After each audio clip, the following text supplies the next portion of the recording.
Hey everyone, welcome back to our new session. अभी हम लोग कर रहे हैं कंप्यूटर नेटवर्क में फॉलो कंट्रोल वाले यूनिट को। उसी यूनिट को आगे कंटिन्यू करते हुए अब हम लोग बात करेंगे एसआर प्रोटोकॉल के बारे में, जो कि है सेलेक्टिविटी प्रोटोकॉल। उसी में हम लोग जो है एआरकी का कंसेप्ट देखेंगे। तो चलिए समझते हैं ये एसआर प्रोटोकॉल आखिर है क्या, सेलेक्टिव रिपीट प्रोटोकॉल। तो इसके बारे में पहले कुछ कुछ point. In SR protocol window sender size is equal to window receiver size, ये याद रखिएगा। विंडो रिसीवर साइज जो होता है वो उसके इक्वल होता है, सेंडर साइज के इक्वल। जो हम सेंडर का रखेंगे सेम हम लोग रखेंगे रिसीवर का, जो कि हमारे गो बैक एंड में नहीं था।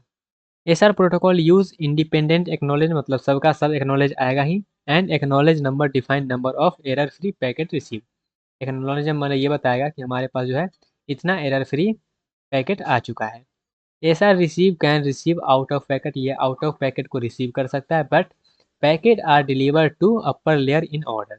मतलब अपर लेयर में जब जाएगा, outer out of order packet ले लेगा, लेकिन जब उसको अपर लेयर पे भेजेगा, जब हम ओएसआई लेयर में देखेंगे तो वहाँ पे वो ऑर्डर में भेजेगा उसको। ठीक है। In SR protocol searching and sorting logic is required. Searching is done by sender and sorting is done by receiver. Okay.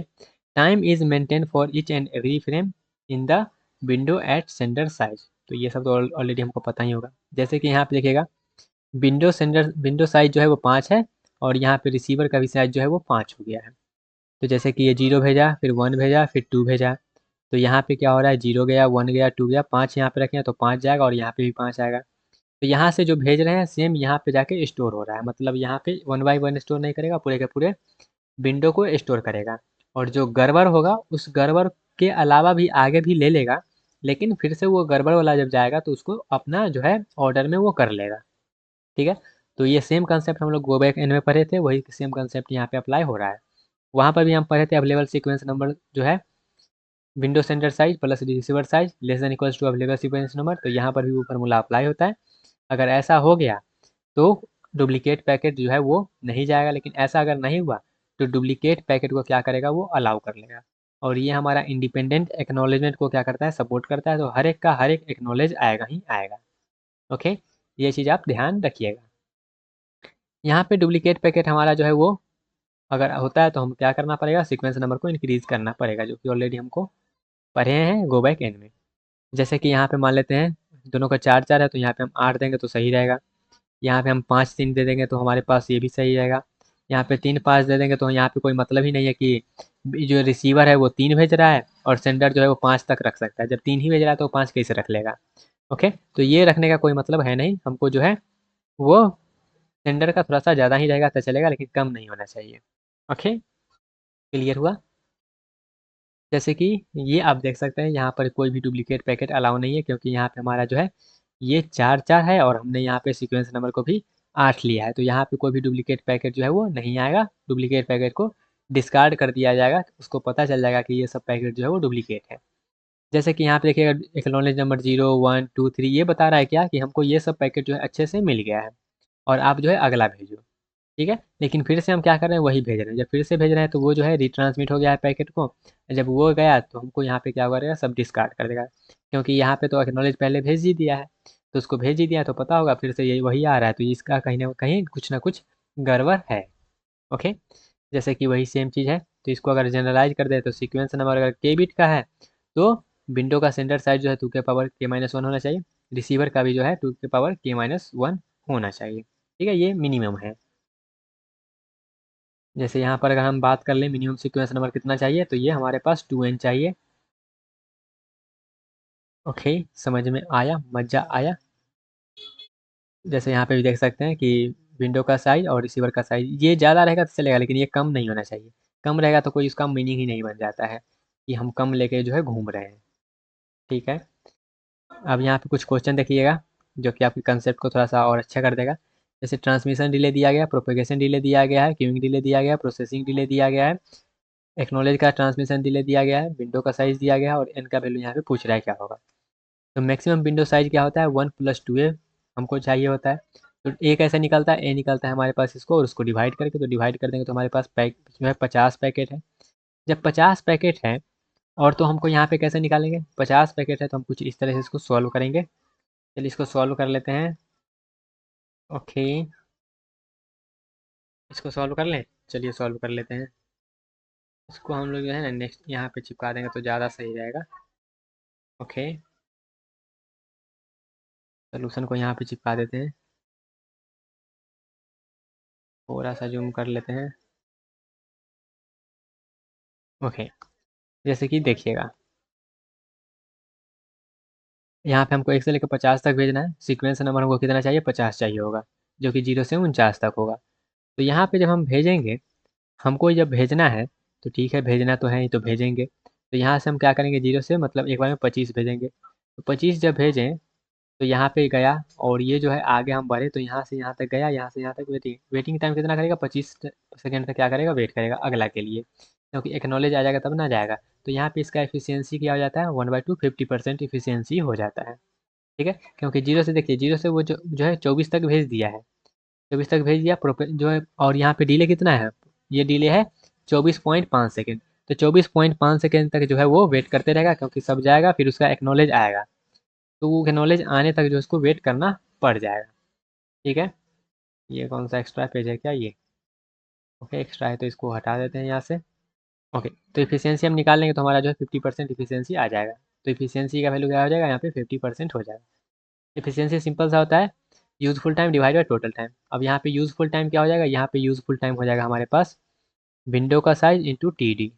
जो भी विंडो का साइज होता है उसको मल्टीप्लाई कर देंगे तो हमारा जो है वो आ जाता है। ठीक है, और यहाँ पे हमारे पास ये जो है for first out of pader deliver of the package receiver corrupted and, ये जो है ना ये AC के होगा, ये हो जाएगा किधर गया, AC के एक्नॉलेज। उसके बाद फिर से कहीं और देखेंगे, यहाँ पे भी ये गड़बड़ लिखा है। When sender receive acknowledge 3 then it will search in the window for the packet 3, immediate packet 3 is retransmit even through the timer is not expired। तो अगर एक्नॉलेज 3 आ गया इसका मतलब खोजेगा, अगर उसके विंडो में 3 है तो वो तुरंत भेज देगा, वो टाइमर का जो है वेट नहीं करेगा। अब यहाँ पे आइएगा, सबसे जो मोस्ट इम्पोर्टेंट चीज़ है उस पे आते हैं। अभी तक हम जितना कहानी पढ़े हैं ना, उस कहानी को अब हम समराइज करने वाले हैं, मतलब पूरे के पूरे फॉलो कंट्रोल को यहाँ पे हम लोग देख लेंगे। स्टॉप एंड वेट को देखना है, स्टॉप एंड वेट को, ओके ये स्टॉप एंड वेट को एक बार हाईलाइट करते हैं। फिर हमको GVN को देखना है, फिर हमको SR को देखना है। तो टोटल टाइम का जो फॉर्मूला है वो सबके लिए सेम रहेगा, जो कि है TD। हमने बर का फार्मूला पढ़ा था ना, वही बर का फार्मूला। इफिशियंसी का फार्मूला का बात करें तो useful time divide by total time होता ही है। स्टॉप एंड वेट में जो होता है यूजफुल टाइम वो TD होता है। हमारे पास GVN में हो जाता है वो NTD हो जाता है। और जो हमारे पास सीक्वेंस नंबर जो हमारे पास सिलेक्टिव रिपीट में है वो हो जाता है WS into TD useful time. बाकी टोटल टाइम का सेम फार्मूला है। थ्रूपुट का बात करें तो हमारे पास थ्रूपुट का फार्मूला होता है length of the frame divide by total time, जो कि होता है एफिशिएंसी इंटू बैंडविड्थ। यहाँ पर भी वही, वहाँ पर भी वही। बफर की बात करें तो यहाँ पे 1+1 टाइम लगेगा, क्योंकि एक इधर फिर यहाँ पे n हो जाता है, फिर 1 हो जाता है, और यहाँ पे n और यहाँ पे n। सीक्वेंस नंबर की बात करें तो यहाँ पे 2 सीक्वेंस नंबर चाहिए होता है, यहाँ पे n+1 चाहिए होता है, और यहाँ पे 2n चाहिए होता है। ठीक है, सीक्वेंस नंबर अगर हम k बिट का बात करें तो k बिट में आप जो है इस तरह से फार्मूला से निकाल सकते हैं। तो ओवरऑल ये जो है बहुत ज़्यादा इंपॉर्टेंट है। अगर ये आपको अच्छे से आता है इसका मतलब फॉलो कंट्रोल का आप जो है 99% क्वेश्चन कर लीजिएगा। चलिए कुछ कुछ क्वेश्चन देख लेते हैं, एक दो क्वेश्चन, उसके बाद ये यूनिट का हमारा समापन का घोषणा कर लेंगे। जैसे कि यहाँ पे विंडो का सेंटर साइज दिया गया है 75 है।